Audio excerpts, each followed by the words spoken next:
Illinois State, Indiana State is the game. That's going to be about 7 minutes and 45 seconds away from kickoff. Both teams are in the bottom half of the conference. Illinois State stands at 2-4. Indiana State stands at 1-5. But Kevin, their record does not reflect the level of talent they have on the field.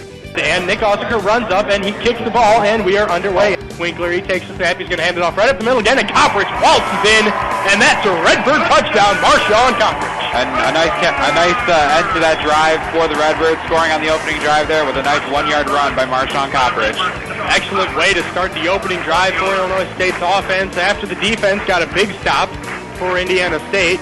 You want to get momentum all on your side in the beginning, and that's a 1-yard rushing touchdown. That'll do it by Marshawn Koppers. Spreading out the offense again is Tanyan Jr. Tanyan Jr., he's the redshirt freshman from McHenry, Illinois. He's got Bell in the backfield.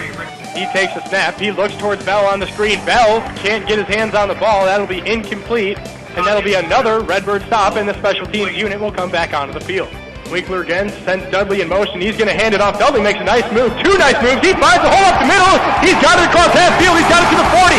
Down to the 30. He's got 3 Indiana State players on him. What a run by Phil Dudley, getting it to the Indiana State 21. That was a nice little handoff in the backfield with Dudley in motion. He was met in the backfield by one Indiana State player, made him move and change directions, and then he just ran right up the middle, made 2 more jukes. What a run there by Phil Dudley for 40 yards. Tanyan sends a man in motion, and he's in the backfield, and he's going to get rushed in. There's a fumble. Colton Underwood, he dives on it. Looks like he got it there by the Illinois State defense. Absolutely no blocking. I don't know what the Indiana State offensive line was doing, but there were at least 4 Illinois State rushers right in the face of Tanyan, and I couldn't see who knocked the ball out of it, but it was recovered by Colton Underwood, and the Redbirds will retake possession on the Indiana State 12-yard line. I don't know what that was. I don't know if they blew their assignments or if they were going to run a halfback screen, so they were running somewhere else, but it kind of looked like all of them just stood up, let everybody rush by, kind of like that scene in The Longest Yard where they're kind of just get his quarterback sacked. That looked just a little too easy for the Illinois State defensive line. Kioshian back in the backfield, and Winkler's going to fake it to him, but then give it to Dudley, and Dudley's got room. He's going to run up the middle, make a couple jukes, get into the end zone. That's another touchdown for the Illinois State Redbirds. Phil Dudley scores this one on an incredible run from 19 yards out. But Winkler, he's looking for the end zone. He's got a receiver, Meredith. He comes down with it. What a catch. Cameron Meredith for another touchdown. 1 play, 1 score, and the Redbirds go up by 3 touchdowns. Winkler just threw the fade route to Cameron Meredith, and he was the backup quarterback last season, so I do believe that there is a quarterback-receiver kind of mindset there that not a lot of quarterback-receiver tandems have in the rest of the league. 3:45 left in the first quarter, 21-0 lead for the Redbirds as Tanyan Jr., he's in the gun. Shakir Bell comes in motion again. They're going to run the option. There's going to be a fumble. A bad toss by Tanyan Jr., who just can't seem to get anything going for the Sycamores. Sluggishly runs back to the sideline, and the special teams unit will come back out for both teams. So far, every single Illinois State drive has resulted in a score. The first 3 were touchdowns, and this one a field goal.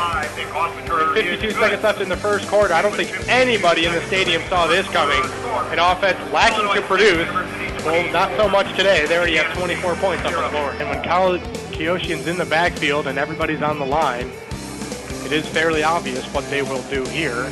My prediction is you'll see Kioshian run right up the middle, and as Winkler, he'll take the snap, and it'll be a fake to Kioshian and a fake to Dudley, and they're going deep. Worm, he catches it, and it's another touchdown for Illinois State. Blake Winkler to Anthony Worm. Well, they sure fooled me, and they fooled Indiana State. That is a touchdown to Anthony Worm. A great double fake there. They faked it to Kioshian up the middle. Dudley was coming around like he has before, but they faked it to him. Nobody was over Anthony Worm down the middle of the field. Winkler with a great throw. Another touchdown. This game is getting out of the Indiana State hands very early here. And we're back. Thank you for tuning in. You're listening to 103.3 WZND, the pulse of Redbird Nation. We're on a 3rd and 2. The Redbirds have a nice fake handoff, and Marshawn Koppers going down the sideline, and he's going to score for a touchdown. That's going to be about a 65 to 70-yard run. It was another one of those fake up the middle, fake Dudley on the screen, but the ball was initially handed off to Koppers, who fooled all defenders and ran all the way down the field, down the sideline for another Redbird score. That is a 72-yard run by Koppers. caught in the end zone by the Redbird returner, who brings it up to the 10, down to 15, and he's got a major hole, and he is to the 40, and he is gone.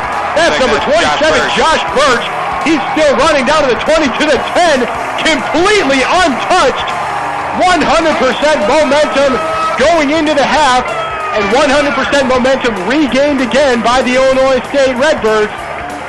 It only took them 15 seconds, but the Redbirds score again. Josh Birch with a 101-yard touchdown return to start the second half. Tanyan, he's going to take the snap on third down, and he's going to look to throw, and the ball is stripped, and it's just sitting on the ground. Colton Underwood looks like he got it, and he did. The ball was just laying on the ground for seconds. Nobody had yelled that ball. Colton Underwood falls on it for the second time today, and the Redbirds get a turnover. They now will take over already in the red zone for Indiana State.